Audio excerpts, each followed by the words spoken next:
kan ada ketidaksesuaian antara angka dan apa yang didengung-dengungkan bahwa kita kekurangan beras. Ya pertanyaannya kan sebetulnya kan surplus, tapi kenapa masih impor beras? Setiap tahun ini kan impor terus loh. Makanya ini kan menimbulkan kecurigaan bahwa ini permainan para importir beras. Jadi sebetulnya bisnis impor beras ini adalah cara termudah untuk mendapatkan duit, gitu. Jadi, dana segar karena kan untuk pemilu atau untuk urusan politik lah ya.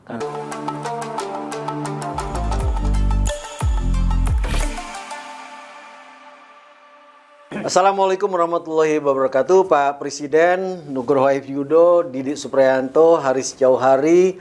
Di antara kami bertiga ini hanya saya yang nggak paham pertanian, tidak paham perkebunan, kecuali halaman saya bisa dianggap sebagai kebun. Karena kebunnya udah diambil orang.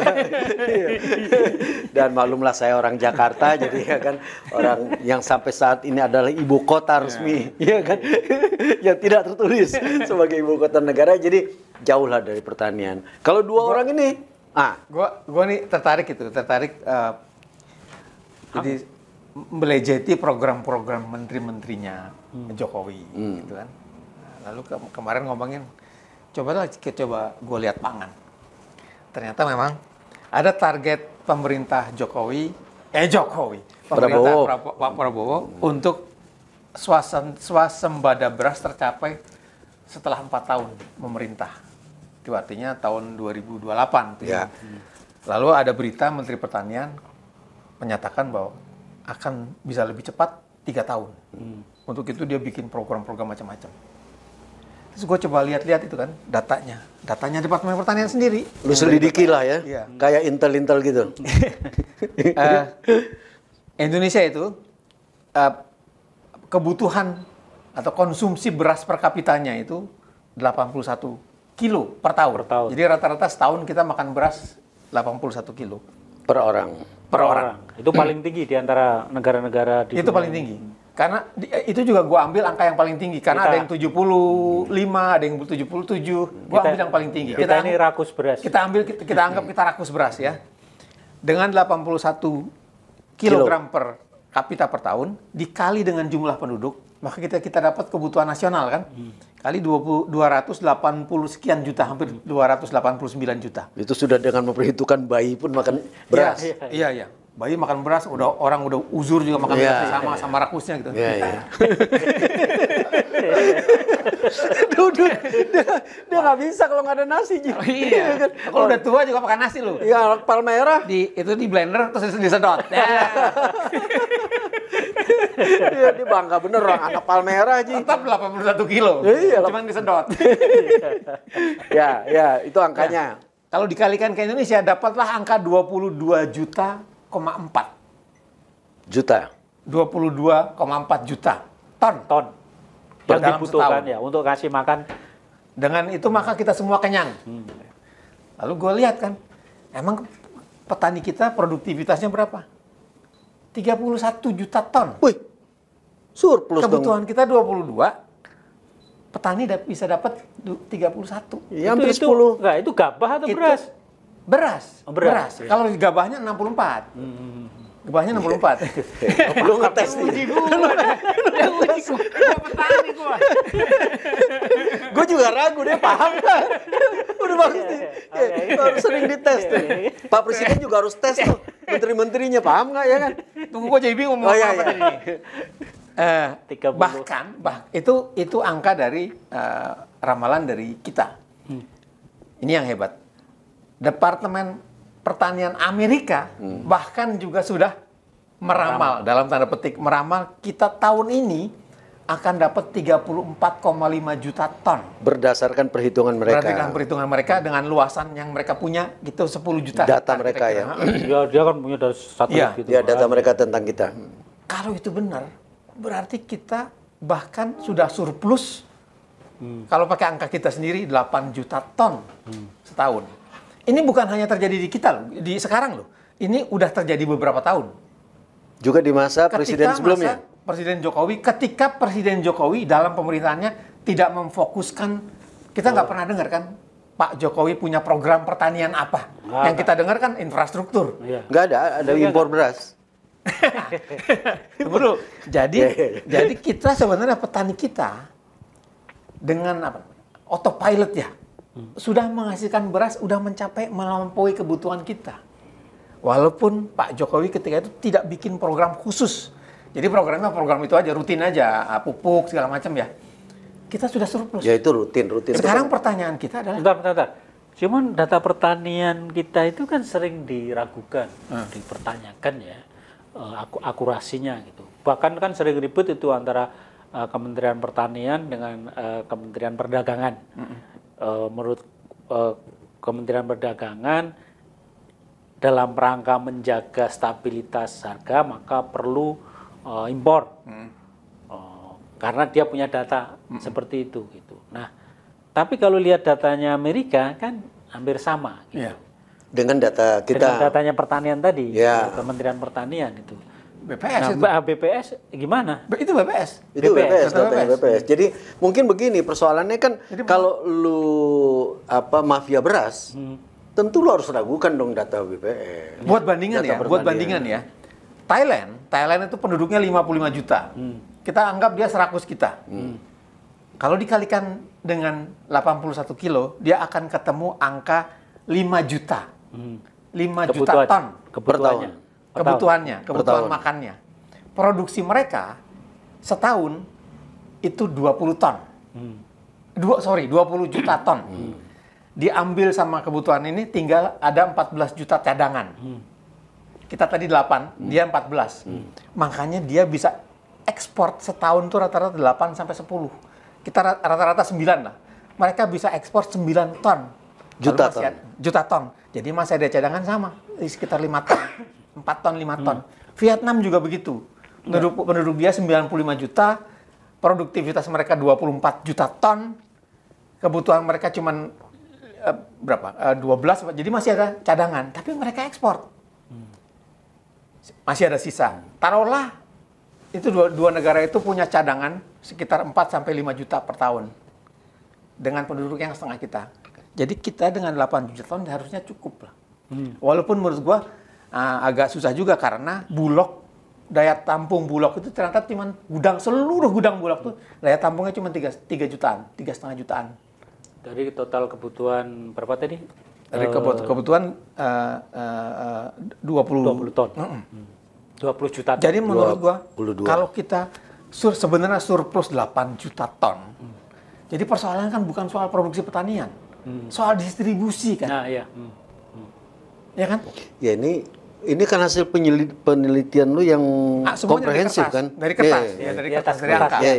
Tapi artinya masalahnya kan masalah distribusi, bukan ketersediaan beras, bukan kecukupannya, tapi distribusinya. Lalu lari ke Bulog.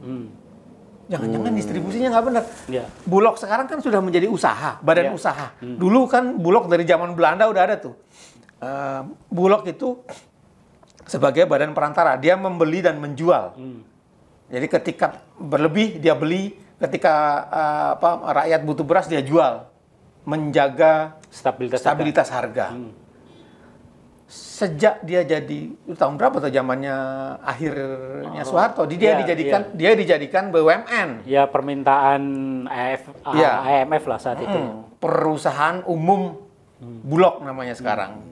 Yang Gue rasa presiden mesti lebih kritis. Sekarang tentara. Ya kalau melihat data dia kan, kalau kita lihat ini kan berarti kan ada ketidaksesuaian antara angka dan apa yang didengung-dengungkan bahwa kita kekurangan beras. Ya pertanyaannya kan sebetulnya kan surplus. Tapi kenapa masih impor beras? Setiap tahun ini kan kita impor terus loh. Makanya ini kan menimbulkan kecurigaan bahwa ini permainan para importir beras. Itu yang gue curigai, karena kan bohir-bohir beras itu kan juga banyak pengusaha-pengusaha yang ditunjuk oleh pemerintah untuk mengimpor beras. Karena yang mengimpor beras bukan pemerintah. Iya. Yang mengimpor beras swasta. Ya, itu yang selalu jadi persoalan. Itu kan dia. Setiap tahun itu persoalan. Jadi sebenarnya impor kita yang 3-4 juta itu untuk apa? Untuk kepentingan siapa? Untuk kepentingan rakyat. Ada beras cukup kata. Ada beras cukup. Yang ngeri itu impor tahun 2004. 2024. Ketika pemilu, impor beras kita 4,5 juta. Itu terbesar. Makanya 2 minggu lalu Menteri Pertanian bilang kita punya stok yang terbesar sepanjang sejarah Bulog berdiri. Karena Iyalah bekasnya karena tahun sisa, 2024. Ya, pertanyaannya kenapa tahun 2024 impornya tinggi? Mungkin buat pemilu. Nah itu tadi katanya. Jadi sebetulnya bisnis impor beras ini adalah cara termudah untuk mendapatkan duit, gitu. Jadi dana segar karena kan untuk memang pemilu. untuk pemilu atau untuk urusan politik lah ya. Karena itu kan semua diatur kuotanya oleh Kementerian Perdagangan. Nah, saya pernah dapat cerita ya, ini tapi bukan beras, tapi bawang ya. Jadi memang setiap tahun itu udah dengan serta-merta diputuskan aja kuotanya sekian. Soal alasannya apa itu dicari. Itu. Kemudian dari kuota itu dibagilah ke para pihak. Yeah. Ini dapat sekian, ini dapat sekian, ini dapat sekian, ini dapat sekian. Semua para negara, semua pejabat negara. Ya. Polisi dapat, jaksa dapat, TNI dapat, tentu orang-orang tertentu ya, jabat-jabatan tertentu. DPR dapat, menteri-menteri Pokoknya dapat. ada setoran ke aparat pemerintah lah ya. Importernya itu cuma 1 atau 2. Ya. Jadi kemudian importer inilah yang deal sama orang-orang yang pihak-pihak yang dapat jatah tadi. Dengan demikian yang impor cuma 1 orang aja, 1-2 orang. Gitu. Ini ada semacam satu Kita juga fokus group Indonesia. discussion lah gitu Indonesia ya kan. juga sebagian besar tuh dari Thailand dan Vietnam. Tapi beberapa belakangan tahun terakhir ini ada tambahan lagi, ada dari Pakistan, ada dari India, ada dari Burma. Nah, itu mungkin yang Pakistan sama India untuk melayani restoran Arab sih. Tapi kan jumlahnya berapa itu? Ya, Jadi poin kan ada gua- beras premium gitu yang Poin gua, lalu larinya adalah lalu kan berlebihan kalau Menteri Pertanian sekarang membuat program dengan biaya gua nggak tahu berapa triliun, sekitar 11 triliun untuk mencetak sawah-sawah baru. Dengan yang agak ekstrim itu menurut gua adalah yang bikin yang dia sebut namanya barisan apa namanya kemarin gua bilang? Patriot. Pokoknya yang ngurus. Ya, Patriot apa ya? Detasemen. Ya gitu. Detasemen, Pertanian. Pangan apa pangan ya. gitu. Yang dikelompokkan setiap kelompok terdiri dari 15 anak muda dididik oleh tentara untuk menjadi petani. Gue juga bingung tentara jadi petani untuk akan dilempar ke kawasan-kawasan baru untuk mencetak sawah baru, terutama di Arian. Satu kelompok 15 orang itu dapat 200 hektar dan dapat uang 3 miliar untuk menggarap. Menurut gue daripada lo buang uang gitu, mendingan intensifikasi. Petani-petani yang jelas-jelas menurut gue bagus semua ini produksinya. Itu kita produktivitas kita tuh di per hektar tuh cuma 5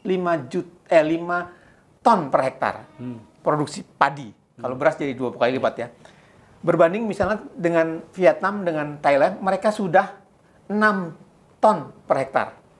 Kalau kita bisa nyusul, nyamain aja lah.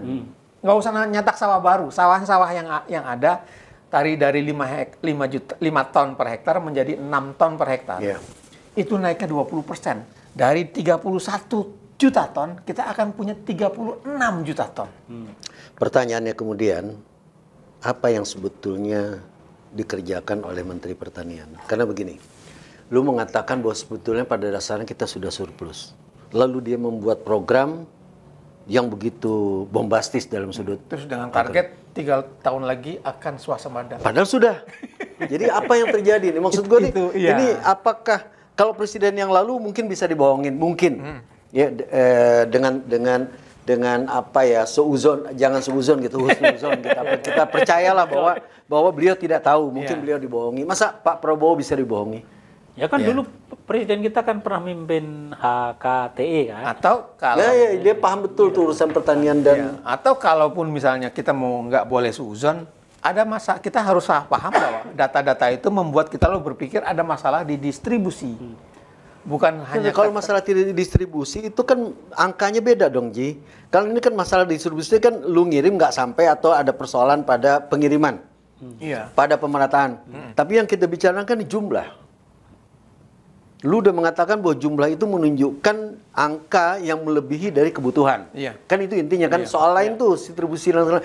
Tapi ketika angka sudah melampaui kebutuhan, yang bisa lu mengatakan bahwa surplus, atau kalau dia udah berlangsung sejak periode-periode lalu, maka pada dasarnya adalah sudah terjadi swasembada pangan. Lalu ada Menteri Pertanian lu mengatakan bahwa untuk swasembada pangan dia akan membuat program ini dengan yang biaya. Keluarlah angka. Ah. Dan angkanya fantastis. Iya. Dan melibatkan juga tentara dan segala macam. Apa tujuannya sebetulnya? Ya biar ada program. Biar ada program. Dan soal ada program kan, di balik program itu uang. Nah iya, itu udah tahu loh. Iya kan, jadi bukan soal program kan. Soal lain adalah yang dilakukan oleh Pak Menteri Pertanian ini sebenarnya kan transmigran. Sementara kita tahu Menteri Transmigrasi, kita bilang transmigrasi pemerintah saat ini konsepnya beda. Pak Presiden, Anda mungkin punya masalah dalam soal pertanian ini, dan barangkali saatnya Anda untuk memeriksa orang-orang yang... Atau lain kali coba kita detailin lagi ini. Isu pangan ini. Karena kan dari dulu kita ribut soal pangan, tapi produksi petani kita ternyata oke kok. Jadi sebetulnya masalahnya di mana gitu. Bahwa ada soal kuota macam-macam kita udah tahu ya. Tapi kan harus dicari jalan keluarnya. Seharusnya kan urusan kuota-kuota ini kalau jelas ya udah ditutup saja. Petani kita cerdas sih. Petani kita itu sudah tahu persis apa yang dia lakukan. Ya gue nggak bisa bantah, lu berdua petani kan. Gue mau bantah lu marah kan sama gue. Ya udah terus ya. Jadi nggak usah bikin program yang aneh. Udah petani sekarang yang memang benar-benar bertani itu aja dikuatkan. Pak Presiden, ini persoalan serius, terutama dalam upaya Anda untuk melakukan efisiensi. Di satu sisi mungkin ada upaya untuk membocorkan dana yang lebih besar. Semoga ini bermanfaat. Wabillahi taufiq wal hidayah. Wassalamualaikum warahmatullahi wabarakatuh. Waalaikumsalam. Ya kan? Iya.